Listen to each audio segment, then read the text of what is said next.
یہ جو حدیث کی کتابیں ہمارے پاس ہیں جیسے کتب ستہ ہیں، صحیح بخاری، مسلم وغیرہ، اس میں جن محدثین نے ان احادیث کو جمع کیا ان کی اپنی باتیں کون کون سی ہوتی ہیں بھلا؟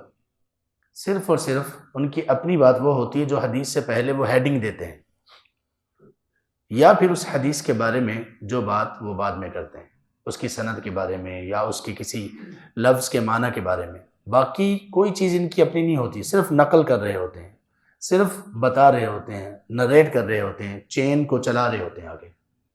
تو اس لیے یہ بڑا ہی احمقانہ اور بڑا ہی ایک عجیب سا قول اور موقف ہے ان لوگوں کا جو یہ کہتے ہیں کہ حدیثیں تو 200 سال کے بعد لکھی گئی۔ امام بخاری کب آئے؟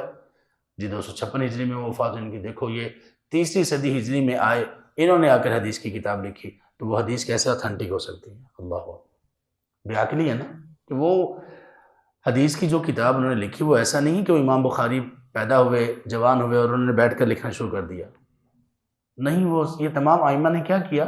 حدثنا فلاں، حدثنا فلاں، قال حدثنا فلاں، قال حدثنا فلاں، قال النبی صلی اللہ علیہ وسلم، یہ تو اس طرح سے چین چلی ہے۔ تو جو شخص ایسا کہنے والا ہو، آپ سمجھ لیجئے کہ وہ نادان ہے، بہت ہی زیادہ نادان ہے۔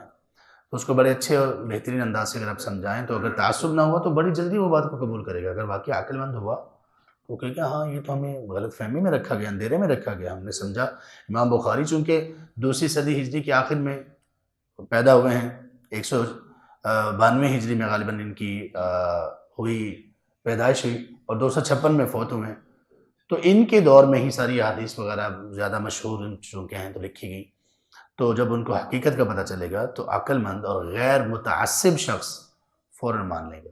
ہاں جس کے دل میں تعصب ہوا حدیث کے لیے تو وہ کسی نہ کسی ذریعے سے نکالے گا نا، تو وہ کچھ لوگ پھر اس ذریعے سے نکالتے ہیں، یہ حدیث کی کوئی وقت نہیں ہے، کوئی اتھینٹسٹی نہیں ہے وغیرہ، نعوذ باللہ من ذلک۔